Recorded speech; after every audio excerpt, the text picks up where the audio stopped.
porque nós não expomos, embora tenhamos escolhido objetos artísticos de uma qualidade extraordinária, este é um museu de história e é um museu do neorrealismo. E, portanto, fazemos aqui uma coisa que muitos historiadores de arte, e aquilo que eu vagamente sou, não gostam de fazer, e que é discutível, é pensar que a obra precisa de história. Ora, evidentemente, a obra que é esta não precisa de história nenhuma.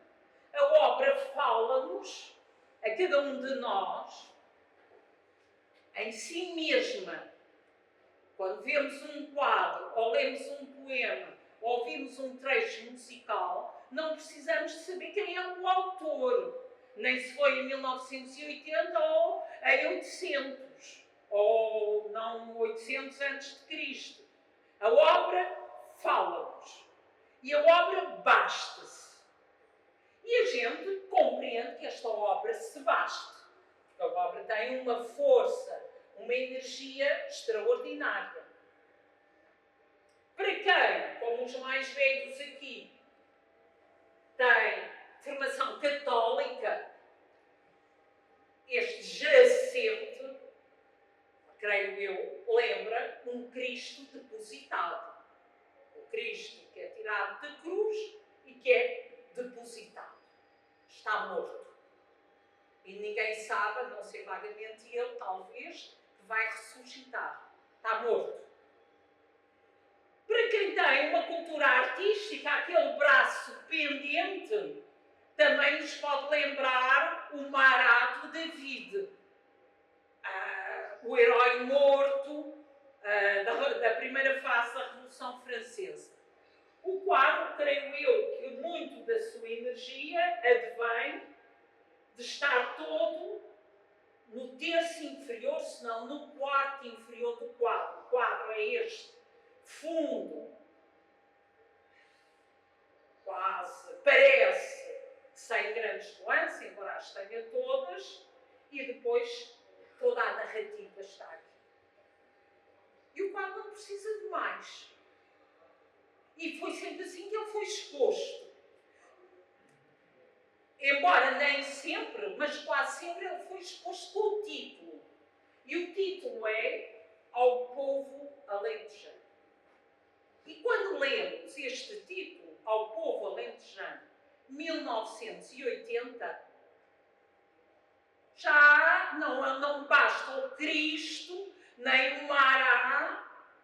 A gente começa a olhar para as papoilas e para as searas de outra maneira. E mesmo para este panejamento vermelho. É o povo alentejano. E o quadro é isto. E foi assim que eu o vi, por duas vezes. Uma numa retrospectiva da Gulbenkian, outra na mais recente, a retrospectiva em Serralves. E o quadro é fantástico. Mas aqui o que eu quis fazer, porque este núcleo, cada núcleo tem um co-comissário. Eu fui co-comissária deste núcleo. O que eu quis foi ligar, e isso nunca tinha sido feito, a obra à história. E a história está finalmente aqui narrada. Em 27 de setembro de 79, António Maria do Pomar Casquinha, 17 anos, e João Geraldo Caravela, 57, foram mortos pela Guarda Nacional Republicana. Na herdade de Valdo Nobre, em São Cristóvão, Montemor Novo, decorria a devolução das terras aos agrários. E a gente começa a olhar para isto de outra maneira. Eu cito aqui, Jorge, se eu tiver de dizer grandes asneiras e quiseres corrigir, era uma honra, mas eu cito o próprio Jorge, o autor. O pintor Jorge Pinheiro estava em Paris e, perante a notícia, decidiu, e eu cito, era preciso fazer alguma coisa. Portanto, o quadro atira para uma notícia. E então nós fomos buscar os jornais. Há imensos jornais, isto é uma seleção de 2 apenas. Estamos num momento, e eu não me meto, sou historiadora de arte quando consigo, mas História Económica, Social e Política, 0. E pedi a um colega, pedi a uma amiga que me recomendou um colega, Fernando Oliveira Batista, só depois soube que tinha sido Ministro da Agricultura do Vasco Gonçalves, está muito certo, e ele fez um artigo fantástico no catálogo, a dar de que nós tiramos todos os núcleos, têm estes dados objetivos, o que é este movimento daquilo que era considerado pelos alentejanos em geral, o tal povo, o cerne do 25 de Abril, que era a reforma agrária. E, portanto, este momento tão especial, portanto, há este acidente, são os únicos mortos desta devolução de terras, e o Diário de Lisboa afeta ao Partido Comunista, pronto. Quem dá ordens para matar, governo fragilíssimo de Maria Lourdes Pinto da Silva, o Álvaro Cunhal exigiu ser recebido por ela, o Partido Socialista movimentou-se todo para que o governo se mantivesse de fora e se considerasse que tinha sido um acidente, do qual nunca, como é aqui dito, geraram-se confrontos, mas só aqui houve mortos. O julgamento nunca aconteceu para confrontar as diferentes versões e por isso nunca houve condenados. Ora, foi a minha colega, nós temos uma equipe maravilhosa, a Fátima Pires, que me reuniu os jornais todos. E eu, quando olhei para esta página, sobre ideias fixas, e disse, Fátima, mas quem é que fez as fotografias? Porque, enfim, a média de idade para mim compreender isso, não havia telemóveis. É uma coisa que os meus netos não compreenderão, que houve uma altura do mundo em que não havia telemóveis, mas nós, portanto, quem é que tirou as fotografias feitas sobre o motivo? E, sem falsa modéstia, confesso que esta vitrine é o meu morceau de rádio, porque é pura investigação inédita. E, portanto, tenho muito orgulho. Depois de chatear quase o mundo inteiro, cheguei ao Mário Marnoto. Não é que eu não sabia que tinha sido o Mário Marnoto. Embora o Partido Comunista tenha dezenas de publicações, embora tenha divulgado estas fotografias, nunca é citado o fotógrafo. Mas, no Diário de Lisboa, logo no dia a seguir, ele é, com 2 suecos, entrevistado. E entrega as fotografias ao Diário de Lisboa. Depois de chatear praticamente o mundo inteiro, eu cheguei ao Mário Marnoto, que ainda não conheço e ainda não veio cá, mas que nos emprestou, pôs todas as fotografias à disposição. Tem mais de uma centena de fotografias. E cá estão as fotografias. Eu selecionei, não tinha muito espaço, as do enterro, os pais do miúdo, que foi morto, o funeral, e estas extraordinárias, que estão na base de um quadro de um grande artista que aqui teve um momento menor, que lhe foi encomendado, que é o João Logan. O quadro é um quadro, não é uma fotocópia, está na Câmara de Cuba, e de facto, nem devem ter dito, devem ter dado as fotografias, ou ele viu as fotografias, e ele fez o quadro colando 2 fotografias.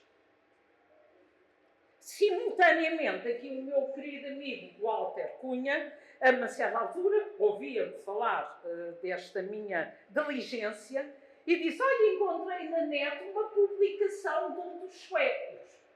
E então este livrinho foi oferecido o Walter Cunha, ao Museu do Neorrealismo, e mais, traduziu o poema, que é maravilhoso. Traduziu diretamente do sueco. Com a ajuda do Google, segundo conferência. Mas o Marnoto e o mesmo autor, que vem cá, quer vir cá, espero que nessa altura possas vir conhecer o Ian Normi, dizem que a tradução está muito boa. E depois, o Marnoto ainda me emprestou esta publicação, a Safira, que era uma unidade de produção. Portanto, havia uma coisa, lembrar-se-ão alguns, que se chamava o turismo político. Não é? Vinha-se ver a Revolução.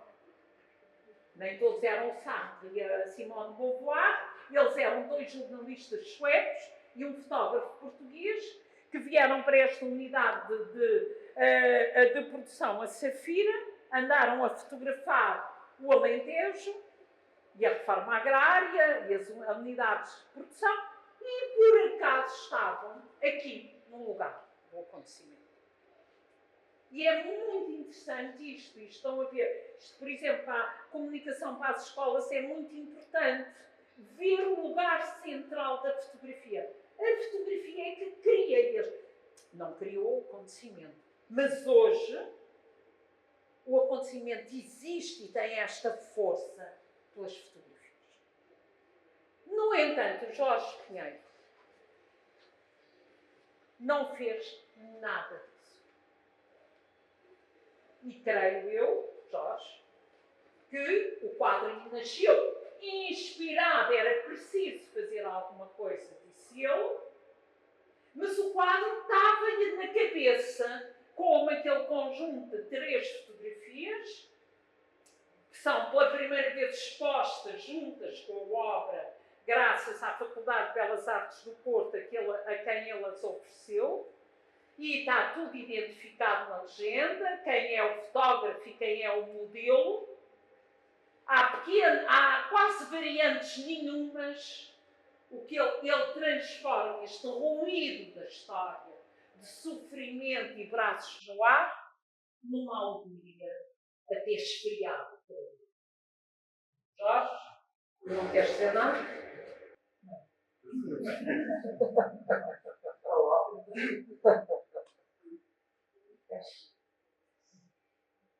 Se alguém quiser dizer uma coisa técnica que as pessoas não percebem.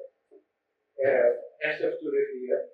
Podes tirar a máscara, estás a falar. A imagem aqui não se nota, mas desenhei esta figura.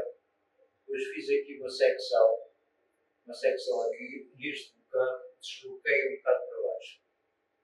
Isto não se nota, mas se eu não o tivesse feito, o fulano posto ao alto, ele assim dá a sensação de que sobe. Sim, é verdade. Se a gente não o fizesse, ele ficava assim caído. É um aspecto meramente formal. Olha, e as fotografias? As fotografias, este é o meu querido amigo Manuel Gomes Almeida, que já cá não está, e o fotógrafo é o António Drummond, que infelizmente já não está. Isso foi no meu ateliê, no Porto, em cima do estirador, sem patos nenhuma com o meu galhofa. É assim. Portanto, mas sabias como é que querias que ele se pusesse? Não foi discutido como é que ele se ia pôr, sabias? Não sei. Já não sei porque é que o café está. Ainda hoje não sei porque é que o café está. Tem uma importância fundamental em termos iconográficos e eu não sei. Não sei. O Freud explicará. O resto sai. Isto é o braço de mar do David e de Cisvério. E isto é o mais literário possível das palavras. E o resto.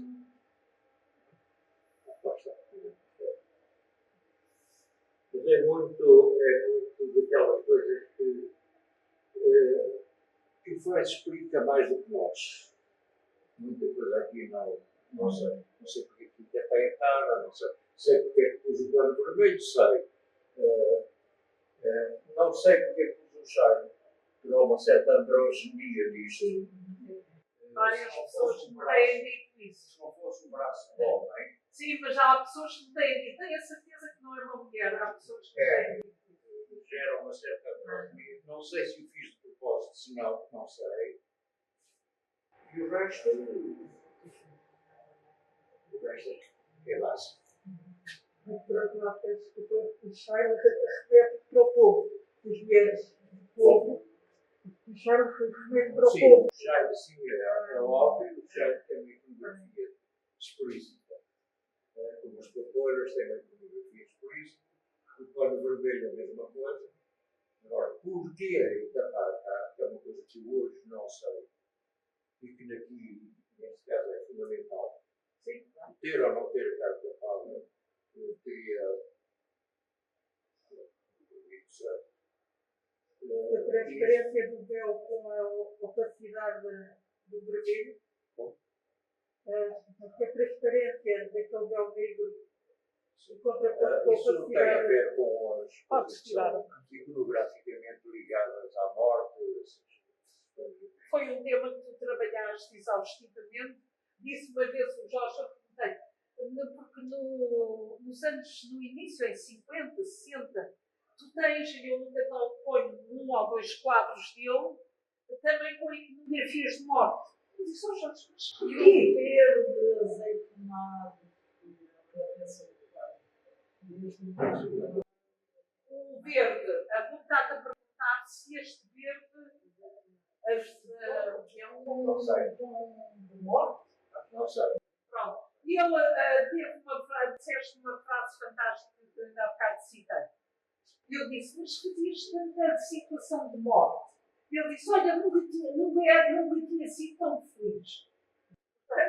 Não é? Foi num período especialmente feliz da vida dele que ele foi. Este não, este é fora. Este quadro tem. É porque eu disse aqui que as representações do povo alargam para fora do neorrealismo. Mas o Jorge, na verdade, no início da sua carreira e até aqui, e na verdade se calhar sempre, é aquilo que se chamava, os mais novos não sabem, companhão de Ruth. Portanto, ele fala no partido. Ora, a gente assim que eu falar no partido, já sabe do que é que estamos a falar. Portanto, há aqui um cruzamento de caminhos, não é?